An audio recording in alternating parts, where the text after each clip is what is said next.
Hello dear student, welcome to Momentum online classes. मैं अविनाश आप सबको जो है क्लास 10 की आज जो है फिजिक्स का टॉपिक आज हम लोग डिस्कस करेंगे। इससे पहले मैंने एक वीडियो पहले ही अपलोड कर दिया था जिसके बारे में हम लोग बेसिक प्रॉपर्टी को पढ़ा गया था, जिसमें what is the charge and types of charge and जितने भी टॉपिक हमने वहां पे डिस्कस किया, इलेक्ट्रिक करंट को डिस्कस कर लिया है। वहां पर उन सारे टॉपिकों को हम लोग एक क्रम वाइज डिस्कस कर लिया है। आज हम लोग जिन टॉपिक पर फोकस करेंगे वो आपके टॉपिक रहेंगे इलेक्ट्रिक पोटेंशियल क्या होते हैं, इलेक्ट्रिक पोटेंशियल डिफरेंस क्या होते हैं, और मोस्ट इंपोर्टेंट टॉपिक क्लास 10 का सबसे इलेक्ट्रिसिटी का सबसे महत्वपूर्ण जो है आपका टॉपिक है वो है ओम्स लॉ। ठीक है, ओम्स लॉ को देखेंगे कि ओम्स लॉ क्या है, और इससे जो है आपका है जो एक टॉपिक है factor affecting of resistance of a conductor. इसमें देखिए कौन कौन से फैक्टर जो हैं वो डिपेंड करते हैं कि रेजिस्टेंस कब ज्यादा होगा कब कम होगा, कौन कौन से फैक्टर है उनको भी हम लोग यहाँ पर क्लियर करेंगे। तो चलिए फ्रेंड्स स्टार्ट करते हैं। हम लोग देखते हैं टॉपिक पहला फर्स्ट देखते हैं। यहाँ से हम लोग यहाँ को हटा देते हैं, अब एक एक करके हम लोग देखना स्टार्ट करते हैं। सबसे पहले जानते हैं कि इलेक्ट्रिक पोटेंशियल क्या होता है।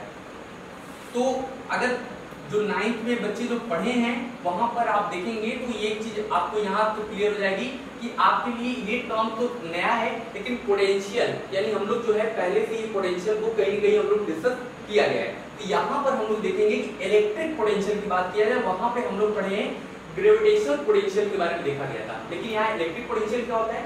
तो थोड़ा सा मैं इसके डिफिनीशन पे आ जाऊं उससे पहले मैं आपको थोड़ा सा एक डायग्राम के थ्रू बना, जैसे सपोज दैट ये क्या होता है, अगर कोई भी चार्ज है तो उसका क्या होता है, एक आपका जो होता है इलेक्ट्रिक फील्ड होता है, कोई भी चार्ज होता है उसका एक इलेक्ट्रिक फील्ड होता है। उस इलेक्ट्रिक फील्ड के बाहर अगर सपोज दैट कोई दूसरा चार्ज है तो हम क्या करते हैं, इस चार्ज को, इस बाहर वाले चार्ज को इस चार्ज के पास लाने के लिए हमें कुछ ना कुछ वर्क डन करना पड़ता है। जो वर्क डन करना पड़ता है यही हमारा क्या होता है, इलेक्ट्रिक पोटेंशियल होता है।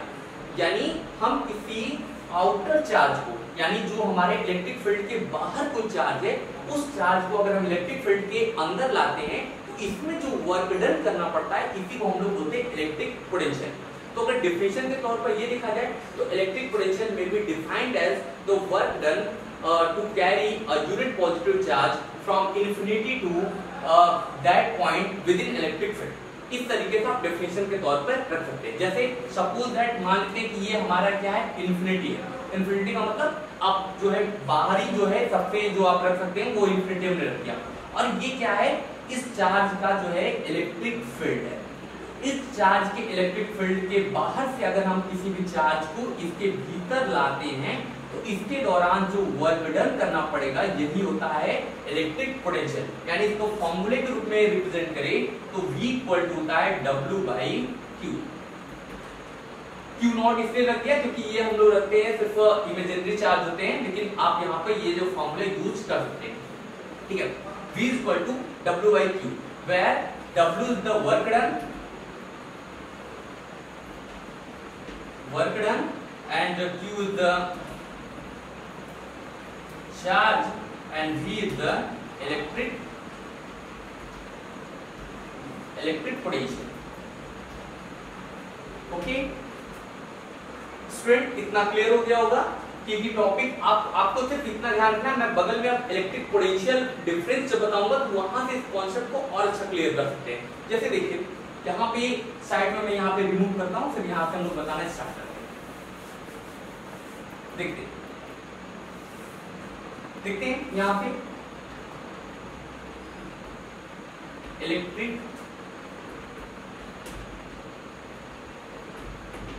पोटेंशियल डिफरेंस हम लोग यहाँ पे देखेंगे। ये चलिए अब देखना स्टार्ट करते हैं कि इलेक्ट्रिक पोटेंशियल डिफरेंस क्या होता है। तो हम लोग ये कहते हैं कि इलेक्ट्रिक पोटेंशियल डिफरेंस में भी डिफाइंड सेम प्रोसेस रहेगा, बस इसमें क्या होगा कि अगर जो पॉइंट रहेगा, यानी अगर ये देखा जाए ये आपका एक इलेक्ट्रिक चार्ज का वो है, मतलब एरिया है, यानी जो है हम कह सकते हैं इलेक्ट्रिक फील्ड है।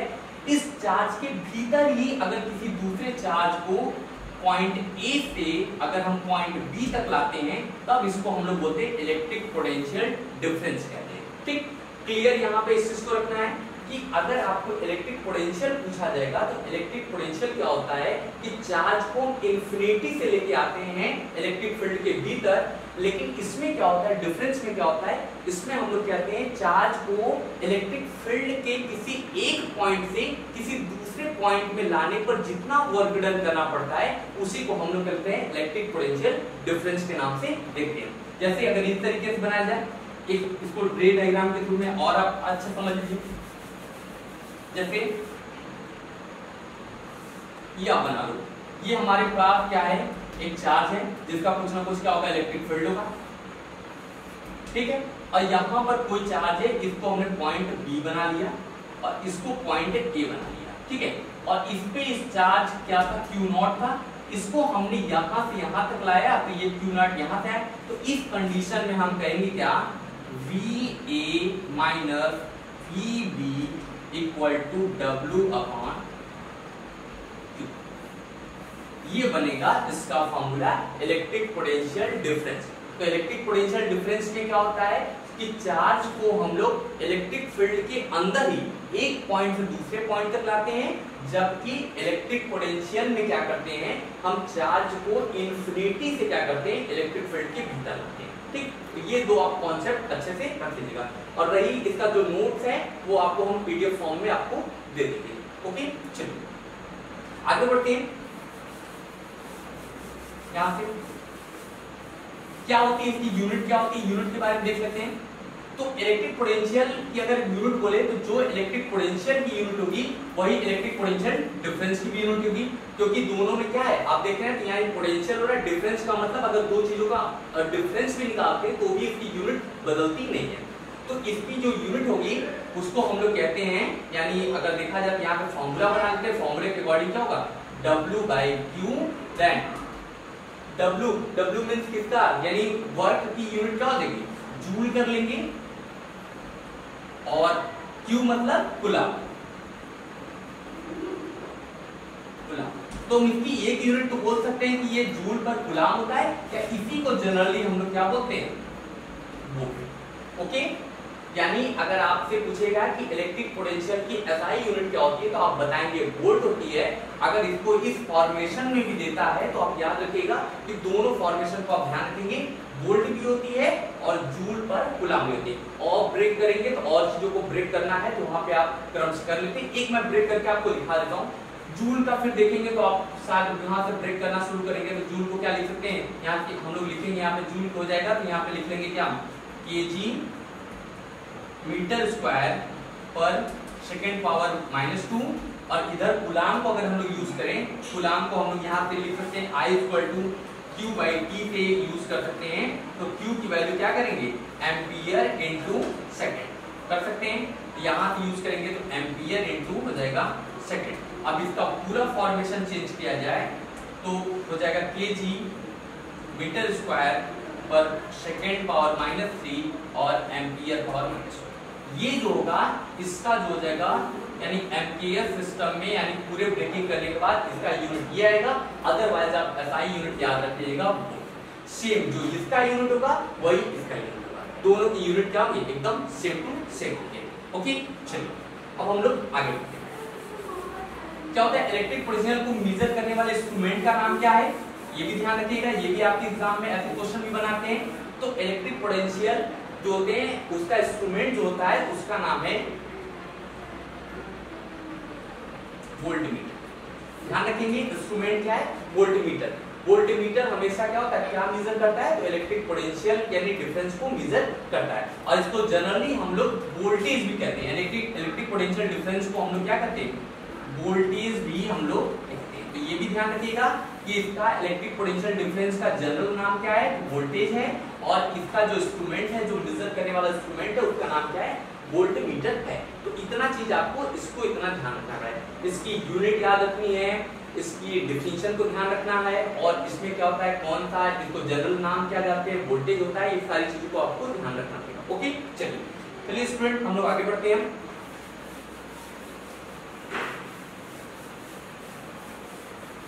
अब देखते हैं इस पे जो आपके एक आप दो क्वेश्चन है उनको देख सकते हैं। क्या है क्वेश्चन में,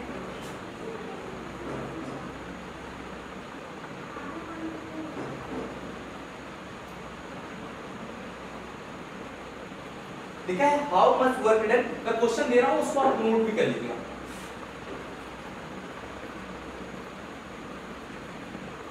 how much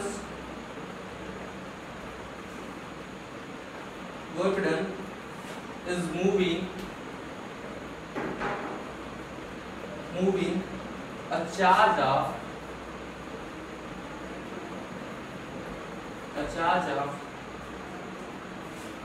2 coulomb from a point at 118 volt to a point 128। ध्यान रखेंगे क्वेश्चन में क्या कर रहा है, how much work done is moving of a charge of 2 coulomb from a point of 118 volt two point 128 volt. मतलब हमको करना क्या है, इसमें हमसे क्या पूछा है, तो आप ये चीज पर ध्यान रखिएगा। तो आपसे पूछ रहा है वर्क डन, यानी W का मीन वो हमसे पूछ रहा है।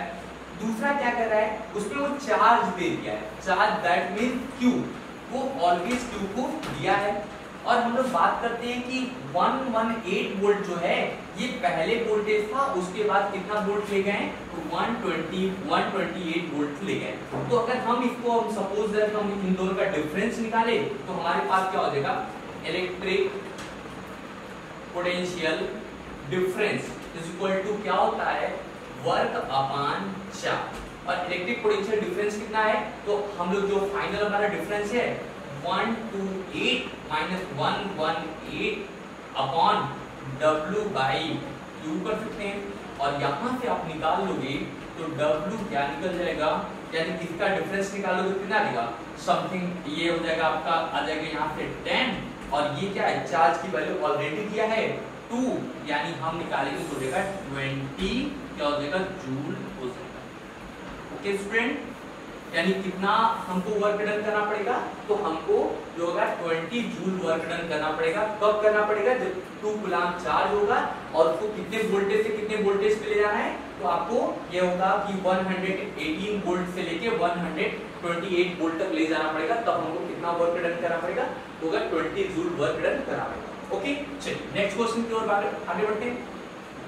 कोई दिक्कत नहीं आनी चाहिए, अब दिक्कत भी आएगी तो आप जो है कमेंट सेक्शन में या कहीं भी आपको कहीं भी दिक्कत हो रही है आप बिल्कुल पूछ लीजिएगा, जो भी आपका डाउट हो। ओके चलिए, और आप ये समझ रहे हैं EPD मतलब इलेक्ट्रिक पोटेंशियल डिफरेंस लिखा है, W बाई Q हम लोग कर लेंगे और हम लोग डिफरेंस निकाल लेंगे 128 माइनस 118 निकालेंगे तो समथिंग ये रिजल्ट आपको मिल जाएगा। ओके चलिए आगे बढ़ते हैं।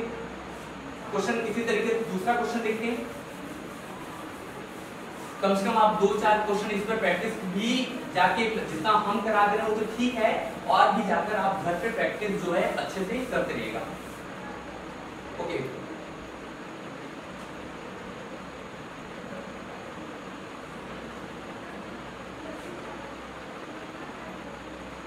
सेम क्वेश्चन है, लिख दे रहा हूं उसको, इसको करके आप क्या करिए कमेंट सेक्शन में इसका आंसर दीजिएगा मुझे। How much work is done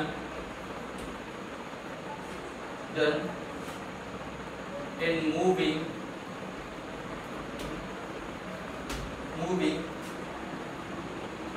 4 coulomb charge across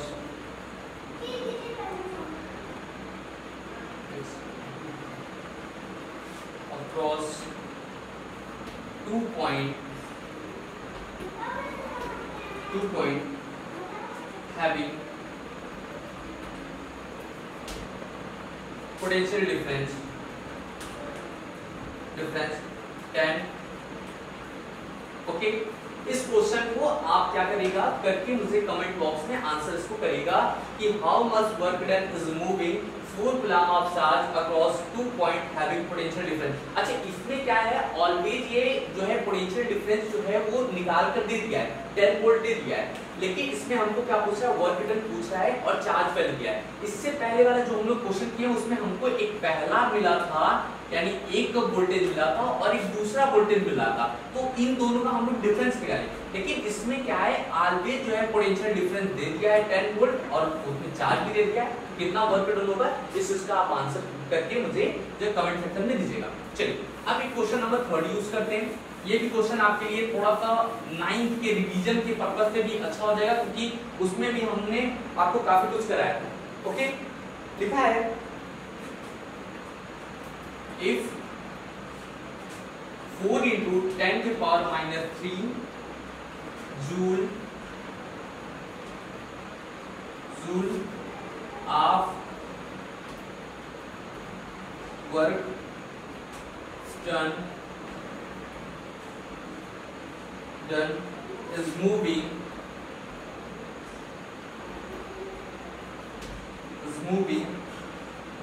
a particle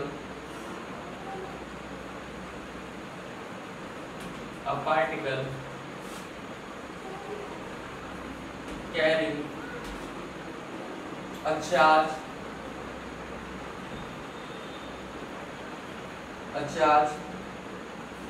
of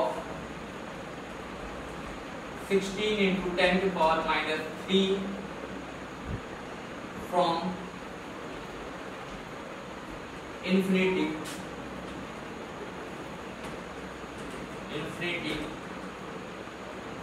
to point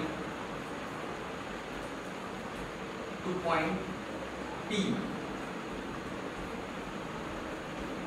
question में क्या पूछा है, what will be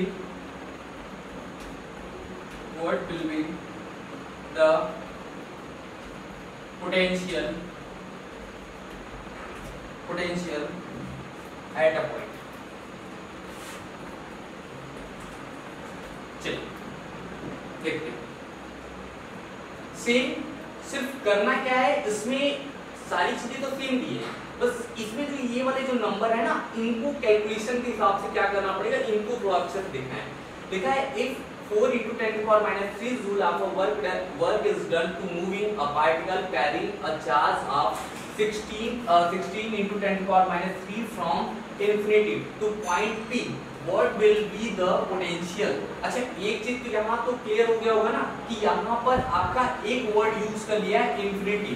इसका मतलब है कि ये सिर्फ क्या पूछेगा, इलेक्ट्रिक पोटेंशियल पूछेगा, ना कि इलेक्ट्रिक पोटेंशियल डिफरेंस पूछेगा, क्योंकि चार्ज को कहाँ से लाना है, इंफिनिटी से लाना है, इसलिए इसमें क्या होगा, इलेक्ट्रिक पोटेंशियल होगा, ना कि इलेक्ट्रिक पोटेंशियल डिफरेंस होगा। अभी तक दो क्वेश्चन में हम लोग क्या किए थे, इलेक्ट्रिक पोटेंशियल डिफरेंस निकाले थे, बट इस क्वेश्चन में हमें क्या करना है, इलेक्ट्रिक पोटेंशियल निकालना है, ना कि इलेक्ट्रिक पोटेंशियल डिफरेंस निकालना है। तो इलेक्ट्रिक पोटेंशियल डिफरेंस के लिए हम लोग जो फॉर्मूला यूज करते थे, V = W/Q, ठीक है। और हमारे पास कितना है, यानी अगर देखा जाए तो इलेक्ट्रिक पोटेंशियल जो है वो हमको क्या करना है, यहाँ पे दे दिया है, ये वर्क दे दिया है और यहाँ पे चार्ज दिया है, तो निकालना है। तो यहाँ से निकालते हैं, W की वैल्यू कितनी हो जाएगी, कितना वर्क डन किया गया है, और 4 into 10 to the power minus 3, और चार्ज कितना दे दिया है, 16 into 10 to the power minus, चलिए ये 6 है, ध्यान रखिएगा, यहाँ पे इसको करेक्ट कर लीजिएगा, 6 है। ओके, अब देखते हैं, बस यहीं पे आपको एक बेसिक वर्क करना पड़ेगा, जिससे कि आपको बहुत चार्ज की दोनों चार्ज का यानी 10 के पावर जो उनको इक्वल कर दिए। इक्वल करने के लिए हम क्या करेंगे, अगर इसको हम बना लेते हैं 4, एक यानी कितना बना लेते हैं, 1 2 3 0 बना लेते हैं, तो 10 के पावर माइनस 3 है, और हमने 3 और ले लिया, 3 0 और ले लिया, तो 10 के पावर पहले से -3 था, अब जब 10 मतलब 10,000 और ले लेंगे तो ये 10 के पावर हो जाएगा -6, और नीचे क्या है, 16 into 10 के पावर -6 है।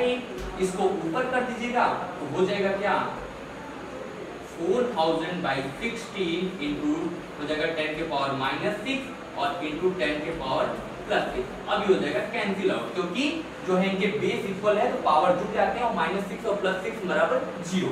तो इनको अब हम करेंगे क्या, इसको डिवाइड करेंगे तो हो जाएगा 16 2 जा हो जाएगा 32 बचा 8, और क्या हो जाएगा 16 5 जा 80 और 1 0 आ जाएगा इतना। ये हो गया आपका जो है जो इलेक्ट्रिक में इलेक्ट्रिक हम लोग पोटेंशियल डिफरेंस देख रहे थे, यानी इलेक्ट्रिक पोटेंशियल देखे, इलेक्ट्रिक पोटेंशियल डिफरेंस देखे, ये वाला जो है आपका टॉपिक कंप्लीट हो गया। अब हम लोग आते हैं ओम्स लॉ पे। ओके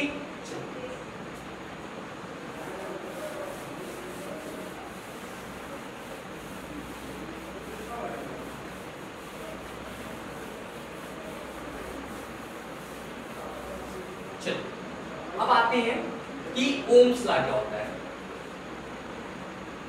अच्छा मैं पहले से बता रहा हूं कि ये काफी इंपॉर्टेंट है, 10th क्लास के लिए सबसे इलेक्ट्रिसिटी का सबसे मोस्ट इंपॉर्टेंट टॉपिक है ओम्स लॉ। एक्चुअली ये इंपॉर्टेंट भी क्यों है और हमें पढ़ना भी क्यों है, क्योंकि हम लोग वही चीज को इंपॉर्टेंट बनाते हैं, या जो हमारे एग्जामिनर होते हैं यानी जो पेपर सेटर होते हैं उनका भी वही क्वेश्चन ज्यादा इंपॉर्टेंट होता है जिनका कोई जनरल यूज होता है। तो इसका जो है काफी जो जनरल यूज है इस वजह से क्या किया जाता है, इसको काफी इंपॉर्टेंट बनाया जाता है। ओके तो देखेंगे कि ओम्स लॉ क्या होता है। तो ओम्स लॉ को हम लोग पहले क्लियर करेंगे।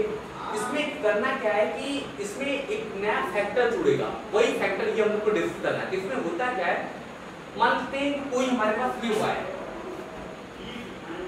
ठीक है। अब इस वायर पे आप क्या करिए, ये जो हमारा पर्टिकुलर वायर है, इस वायर पे आपको कुछ नहीं करना है, यानी कुछ भी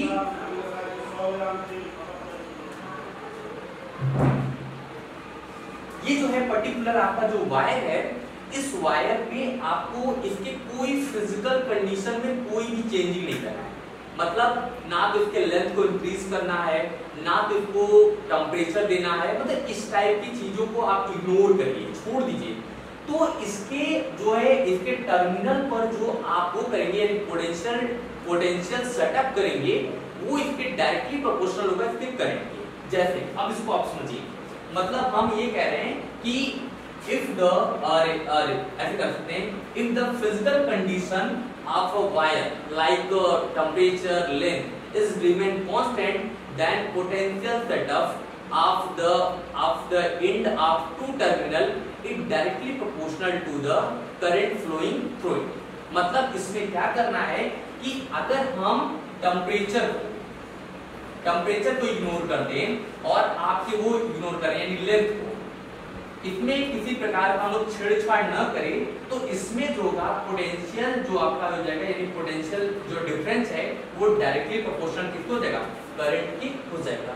इसी को हम लोग कहते हैं ओम्स लॉ। फिर डायरेक्टली प्रोपोर्शनल होता है, इसका मतलब है जब प्रोपोर्शनल का साइन होता है तो हम किसी कांस्टेंट से मल्टीप्लाई करते हैं, तो V इक्वल टू क्या होता है IR, where R is the resistance. यही नया फैक्टर आता है जिसका डिस्कवर ओम्स ने किए थे, इसीलिए इस जो फैक्टर को हम लोग ओम्स लॉ के नाम से जानते हैं। ओके, यानी अब क्या होता है कि अगर इनके बीच में ग्राफ प्लॉट किया जाए, ग्राफ प्लॉट करने का मतलब ये है कि आप देखते हैं ना 6 वोल्ट की बैटरी होती है, 12 वोल्ट की बैटरी होती है, 18 वोल्ट की बैटरी, बैटरियों का इसी क्रम में चलता है। तो अगर आपने 6 वोल्ट की बैटरी लगाई तो उसके करस्पॉन्डिंग करंट मिला, आपने 12 वोल्ट की बैटरी लगाई तो करंट और ज्यादा मिला, मतलब आप वोल्टेज को बढ़ाते जाइए करंट बढ़ता जाएगा। यानी इनके बीच में क्या होता है, एक स्ट्रेट लाइन क्या होता है, खींचा जाता है, ग्राफ आता है कि अगर आप जैसे मान लेते हैं ये है, मान लेते हैं 5 वोल्ट का वो है और ये है 10 वोल्ट का है और ये 15 वोल्ट है, और ये करंट क्या है 5 एम्पियर है, ये 10 एम्पियर है और ये 15 एम्पियर है। तो अगर हमको पता है कि 5 वोल्ट पर 5 एम्पियर का करंट आ रहा है तो इसको आप ऐसे मिला सकते थे, उसके बाद 10 वोल्ट पे ऐसे मिलाते, इस तरीके से मिलाएंगे तो आपको हमेशा क्या मिलेगा कि अगर आप वोल्टेज को जैसे जैसे इंक्रीज करेंगे करंट भी उसी करस्पॉन्डिंग इंक्रीज करता है। इसी को हम लोग कहते हैं कि, और ये जो होता है सिर्फ प्रोपोर्शनल के साइन होता है, इक्वल नहीं होता। इक्वल होने का मतलब है इक्वल तब होगा जब आप किसी कांस्टेंट से मल्टीप्लाई करेंगे, वही इसी कांस्टेंट को हम क्या कहते हैं, रेजिस्टेंस कहते हैं। और रेजिस्टेंस की जो यूनिट होती है इसी ओम साइंटिस्ट में दिया गया है, उसकी यूनिट होती है ओम। ठीक है, इसको किस लेटर से शो करते हैं, तो ओमेगा लेटर होता है, ओमेगा लेटर होता है जिसका सिंबल ऐसे होता है। तो जो रेजिस्टेंस की यूनिट होती है वो ओम होती है, और इसको कैसे शो किया जाता है, इस तरीके से इसको शो किया। तो आपको इतनी टॉपिक, इतना चीजें, इसको जानकारी अच्छे से रखनी है। ओके, चलिए, ये मुझे लग रहा है आई होप ये आपकी क्लियर हो गया होगा। और इसकी भी यूनिट हो गया ना, ओम हो गया। अच्छा, आप थोड़ा सा देख लेते हैं कि अगर 1 ओम की डिफिनेशन बनानी हो तो कैसे बनेगी। 1 ओम की डिफिनेशन तो हम ये कह सकते हैं 1 ओम, या ऐसे कर लीजिएगा 1 ओम क्या होता है। The resistance of a wire is 1 ohm if the potential difference of a circuit is 1 volt। मतलब कितना वोल्ट अप्लाई करें, क्योंकि यही तो फॉर्मूला है, V = IR होता है। तो हमें किसी R की वैल्यू निकालनी है, तो V बाई क्या होता है, I। बस इसी से मैं इसका डिफिनेशन जो है 1 ओम की डिफिनेशन निकाला। तो क्या होता है, यानी जो हम लोग कहेंगे the resistance of a wire is 1 ohm if the voltage of a circuit is 1 volt, then current flowing in a circuit is a 1 ampere। अगर उसके सर्किट में, यानी कोई भी अगर इस तरीके का सर्किट हो, इस सर्किट में हम क्या करेंगे, अगर 1 वोल्ट की बैटरी अप्लाई करते हैं, 1 वोल्ट की बैटरी अप्लाई कर देंगे, और अगर इसमें 1 एम्पियर का करंट फ्लो करेगा, तो इसका मतलब है कि इस वायर का जो रेजिस्टेंस हो जाएगा वो भी कितना हो जाएगा, 1 ओम होगा।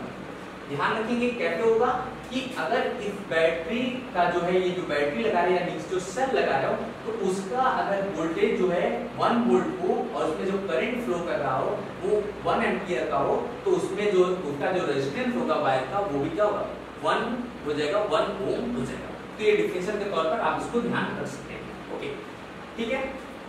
और इसका ओम हो गया। और दूसरा अगर बात करें तो ये क्या होता है, इसकी यूनिट अभी होता है वोल्ट होता है, इसकी यूनिट एम्पियर, यानी वोल्ट पर एम्पियर भी हो सकता है। ओके, आगे बढ़ते हैं। अब देखते हैं कौन कौन से फैक्टर इसको इफेक्ट करते हैं। तो पहला जो होता है लेंथ ऑफ द वायर, दूसरा है एरिया ऑफ क्रॉस सेक्शन, तीसरा है नेचर ऑफ मटेरियल, और चौथा है टेम्परेचर ऑफ वायर।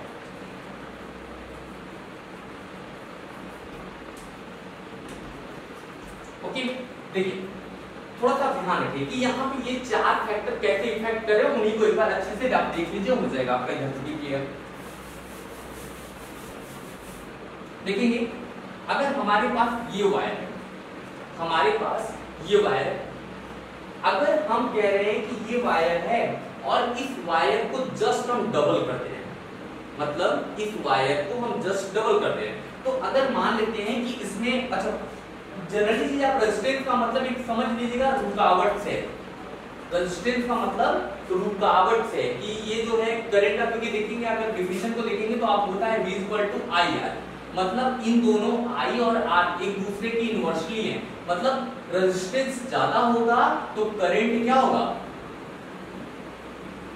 करंट कम होगा। तो एक तरह से करंट में रुकावट जो है ये, मतलब ये रेजिस्टेंस के थ्रू ही पैदा होता है, तो रुकावट है, और ये क्या करता है, इसी रेजिस्टेंस के कारण क्या होता है, वायर का जो लाइफ होता है वो ज्यादा लंबे समय तक चलता है। तो अगर हम बात करें इस वायर में पर्टिकुलर वायर में रेजिस्टेंस हमने कुछ बना दिया, इसमें 4 ओम का रेजिस्टेंस है, तो जस्ट इसको जब हम डबल करेंगे, इसको डबल करने का क्या मतलब है, इसको आप इस वायर को क्या करिए, इसको आधा कर दीजिए या खींच के खूब लंबा कर दीजिए, लंबा करिए या छोटा करिए, जो भी करेंगे, तो अगर इसकी लेंथ को आप इंक्रीज कर रहे हैं, लगातार इसकी लेंथ को इंक्रीज कर रहे हैं, मतलब अगर लेंथ को यहाँ देखा जाए तो लेंथ को इंक्रीज करेंगे तो इसका क्या होगा, रेजिस्टेंस भी धीरे धीरे इंक्रीज होने लगेगा। आप लेंथ को जैसे जैसे इंक्रीज करेंगे उसका क्या हो जाएगा, रेजिस्टेंस भी इंक्रीज होने लगेगा।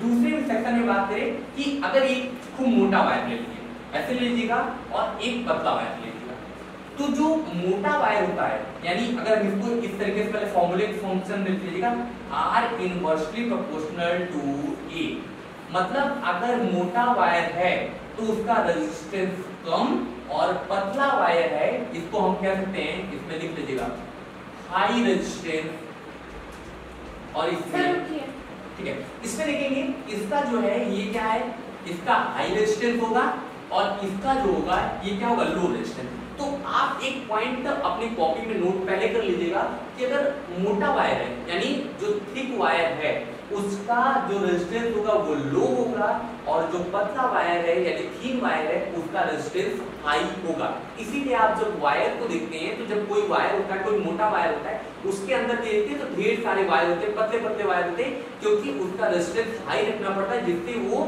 जल्द खराब न हो, यानी उनको बचाने के लिए ऐसा किया जाता है। तो आप कुछ मेरी बातों को जो जरूरी है कि अगर आप लेंथ को बढ़ा रहे हो, लेंथ को बढ़ाओगे तो उसका रेजिस्टेंस क्या होगा, बढ़ेगा। लेकिन अगर आप एरिया को कम करते हो तब उसका रेजिस्टेंस बढ़ेगा, यानी एरिया को ज्यादा करोगे तो रेजिस्टेंस घटेगा और एरिया को कम करोगे तो रेजिस्टेंस बढ़ेगा। इतना चीज ध्यान रखना। तीसरा क्या है, nature of material. Nature of material का मतलब ये होता है कि नेचर अलग अलग होते हैं, जैसे नाइक्रोम वायर होता है, आप तरह तरह के वायर को जो है अभी आगे आएगा तो हम लोग वहां पर डिस्कस करेंगे, देखेंगे। लेकिन यहाँ पे समझिएगा कि नेचर ऑफ मटेरियल क्या होता है कि अगर मटेरियल जो है अगर उसका जो नेचर बात करें कि वो उस पर भी काफी डिपेंड करता है। जैसे अगर हम बात करें कि नाइक्रोम वायर की बात करें तो नाइक्रोम वायर के जो होते हैं वो रेजिस्टेंस क्या होते हैं, हाई होते हैं, इसलिए क्या होते हैं वो जल्दी जलते नहीं है।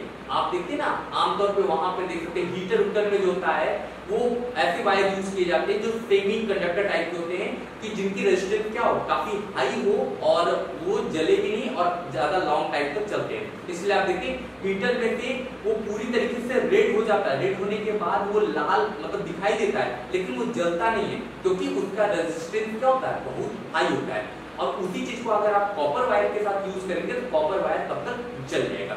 इसलिए हम याद रखते हैं कि नेचर ऑफ मटेरियल भी काफी कुछ डिपेंड कराता है कि उसके रेजिस्टेंस क्या है। तो अगर हम बात करें कॉपर के कंपैरिजन में तो कॉपर और नाइक्रोम का अगर कंपैरिजन कर लेंगे तो नाइक्रोम वायर का रेजिस्टेंस क्या होता है, कॉपर वायर से लगभग क्या होता है 80 गुना, मतलब लगभग 80 टाइम्स क्या होता है, अधिक होता है। तो ये चीज को आप ध्यान रखिए। और ये जो लास्ट आपका फंक्शन है टेम्परेचर ऑफ वायर, यानी अगर आप टेम्परेचर जैसे मान लीजिए थोड़ा सा कोलिजन वाला मैं फैक्टर आपको दिखा दूं, यहां से समझ लीजिएगा कोलिजन वाला फैक्टर देख लीजिएगा आपको पूरा अच्छा समझ में आएगा। ये मान लेते मैंने ये इतना मोटा मोटा जो वायर मैं बना रहा हूं ऐसा नहीं है कि मतलब इतने मोटे वायर होंगे, पतले ही होते हैं, उसके अंदर की सारी चीजें दिखाने के लिए इतनी मोटी करनी पड़ती है। ओके देखिए अब इसमें क्या होगा कि आप जानते हैं कि जो करंट फ्लो करता है वो फ्री इलेक्ट्रॉन के थ्रू करता है, तो फ्री इलेक्ट्रॉन भी होगा और न्यूक्लियस होगा, फ्री इलेक्ट्रॉन होगा न्यूक्लियस होगा, तो सारी चीजें इसी में आसपास रहेंगी। तो नेगेटिव पॉजिटिव ऐसे बना लो, सारे हो जाएगा, ठीक है। अब क्या होगा, टेम्परेचर बढ़ाओगे तो जो फ्री इलेक्ट्रॉन है, टेम्परेचर आप बढ़ाओगे तो जो फ्री इलेक्ट्रॉन है वो क्या करेंगे, एक दूसरे से कोलिजन करेंगे या एक दूसरे से कोलाइड करेंगे, मतलब एक दूसरे से टकराएंगे, ठीक है, समझ रहे ना, टकराएंगे। जब टकराएंगे तो जाहिर सी बात है उनका क्या हो जाएगा, रेजिस्टेंस हाई हो जाएगा, हीट हो जाएगी तो रेजिस्टेंस उनका क्या हो जाएगा, हाई हो जाएगा।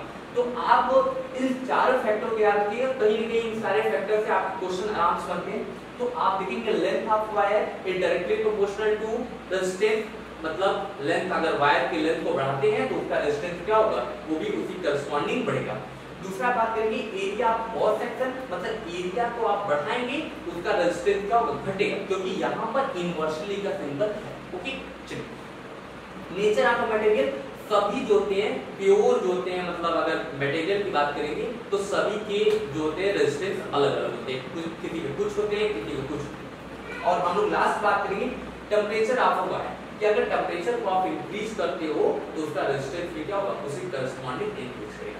ये चार फैक्टर को हम लोग यहाँ पर आज कवर किया गया है। इसके बाद वाली क्लास जो होगी वो टोटल न्यूमेरिकल वाली क्लास होगी, जिसपे इससे रिलेटेड हम सारे टॉपिक को डिस्कस भी करेंगे और साथ ही जो इसका एक बहुत ही महत्वपूर्ण टॉपिक है रेजिस्टिविटी, ठीक है, जिसको स्पेसिफिक रेजिस्टेंस कहते हैं, उसको भी हम लोग अगले लेक्चर में डिस्कस करेंगे।